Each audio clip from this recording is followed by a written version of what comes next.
We've seen the fastest economic growth in over a decade, our deficits cut by 2/3, a stock market that has doubled, and healthcare inflation at its lowest rate in 50 years. The President of the United States has plenty of opportunity to speak to the American people at any time and from almost any place he or she is at the moment. Tuesday evening, President Barack Obama either delivered one of the more thrilling and powerful speeches in recent political memory, or he continued on his course of lame duck Harry Carey by spitting in the face of his enemies and assuring there will not be one moment of cooperation from here until the next election. Choose your side. Strap on the Kevlar vest. Let's dive in. Welcome back to Midpoint. From the right, Executive Director of the Independent Women's Forum and contributing author of Lean Together, Sabrina Schaeffer. And from the left, former Deputy Staff Secretary to President Bill Clinton and Democratic strategist, David Goodfriend. Good to see you both again. Thanks for joining us. Thanks for having me. All right, David, here you go. I'm going to start with you. And here comes the first thing that you have to react to. The president last night stretched the truth. He lied to the American people. He was arrogant. He was only using his pulpit to make the GOP look bad and basically setting it up for the 2016 election for the Democrats. Go. Well, I certainly disagree with that. He was reciting facts, not lies. He was talking about, as you heard in that clip, a stock market that's doubled, unemployment that's gone down, job creation that's gone up. But I also want to say, maybe I'm an optimist here, but I viewed his discussion of tax policy as an opening to a compromise, a big deal with the Republican Congress, because we all know that Republicans would like to reform the tax code. And I viewed his speech as this. He was saying, if we can do tax cuts for the middle class, if we can do child care tax credits, if we can do things that actually help working people, the end of that sentence is, let's talk about your ideas, Republicans, when it comes to lowering the corporate tax rate, doing corporate tax reform, closing loopholes. I see the makings of a deal here that, far from being gridlock forever, actually an opening gambit for negotiation that could result in real legislation like what Ronald Reagan did in 1986. All right, Sabrina, your turn. Answer back on that.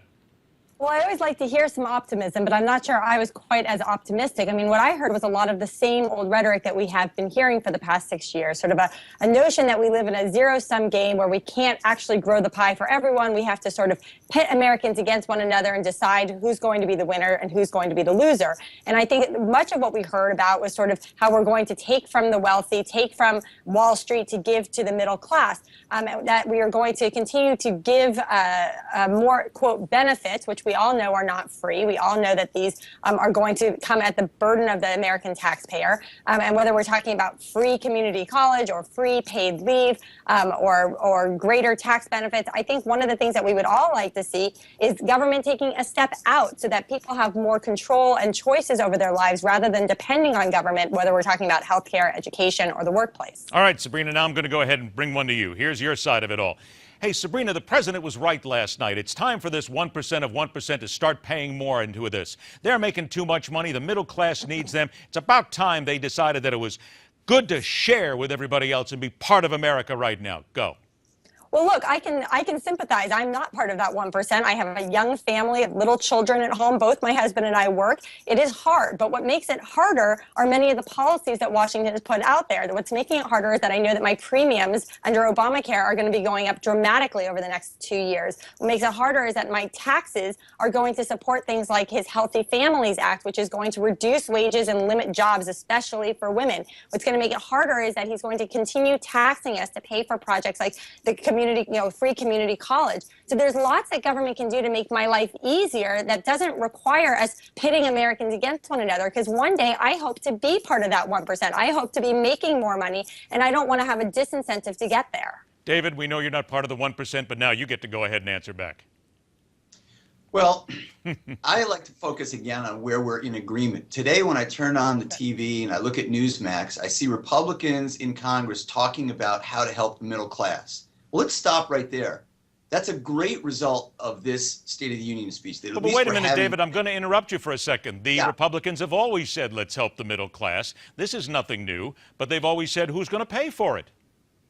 Well, I beg to differ. I mean, a lot of times we've heard from Republicans the repeal of Obamacare, the undoing of the Dodd-Frank Wall Street Reform Act. A lot of that I'm not hearing today. Today, what I'm hearing from Republicans is, yeah, the middle class does need help, but we have a different idea for how to get there. Great. Let's have that debate, but let's acknowledge that America's middle class, that used to be the driving force of the entire world's economy, is under siege right now. And that it should be a different situation in America. We should have a growing and vibrant middle class, not one under siege. All right, go ahead, Sabrina. Go ahead, Sabrina. I know that you're biting to get in on this. Yeah, well, I do agree. I mean, look, I think that there's a lot that we can do, but I worry when I hear the president talk about investing, for instance, in high-speed rail. This is what we see California doing. We know the state of affairs in California are dire. We know that we don't necessarily need, billions of dollars invested in high-speed rail, yet that's something that the president is talking about looking at. And I worry that we're sort of throwing spaghetti at the wall rather than allowing the money to stay in the pockets of American businesses and American individuals and let them determine where it's going to be best used, rather than trying to have someone in Washington say, hey, I think this year this is a good idea, and next year that's a good idea. That is not the way the economy works productively. 90 seconds here. All right. Okay, wait a minute. Go ahead, David. You got something. Well, I just want to ask Sabrina a question. This is a genuine question. I mean, the U.S. Chamber of Commerce, not exactly a socialist organization, has for a long time supported infrastructure spending as a very productive way to help the economy, because it's something we need for business in order to grow, whether it's roads or telecommunications lines or airports, and it's a way to make sure that we have jobs that go to the middle class. That is something the U.S. Chamber of Commerce has supported. So when the president last night said, hey, let's think big, it's not just about one oil pipeline, let's think big about public infrastructure, would you agree with that? It sounds like that was something right out of the U.S. Chamber of Commerce playbook. 45 seconds, Sabrina. I think that we want to focus on infrastructure as needed, but I think too often we're talking about infrastructure as a shortstop to sort of providing jobs for the next 6 months or a year. But what would really allow for greater job creation is if we, rein in the progressive state, get rid of a whole host of regulations, especially those imposed by the EPA. If we give more money back to businesses and individuals so that they can invest it wisely, that would be a more efficient use of resources rather than someone in Washington trying to determine where those resources are most needed. All right, can I get both of you maybe for a chorus of Kumbaya? I mean, of course. Yes. Okay. Yes, about moving the ball forward. Okay, now I can get the two of you to do it. Now, can I get Harry Reid, Mitch McConnell, and the president and John Boehner to sing all together? Oh, I'm not sure I want to comment on that. No, I'll comment on that. 5 seconds, go. 5 seconds. They still want to matter, and they still want to do things, and that common interest will bring them to a compromise on something this Congress, I'm convinced. We'll make that the final word this time around. Sabrina Schaeffer, David Goodfriend, good to see you again. We'll talk to you again real soon. Thanks. Thank you. All right, here's something any side can agree on. It's a Google world, and we all must learn to live in it. The Daily Check on Wall Street. Bulls, Bears.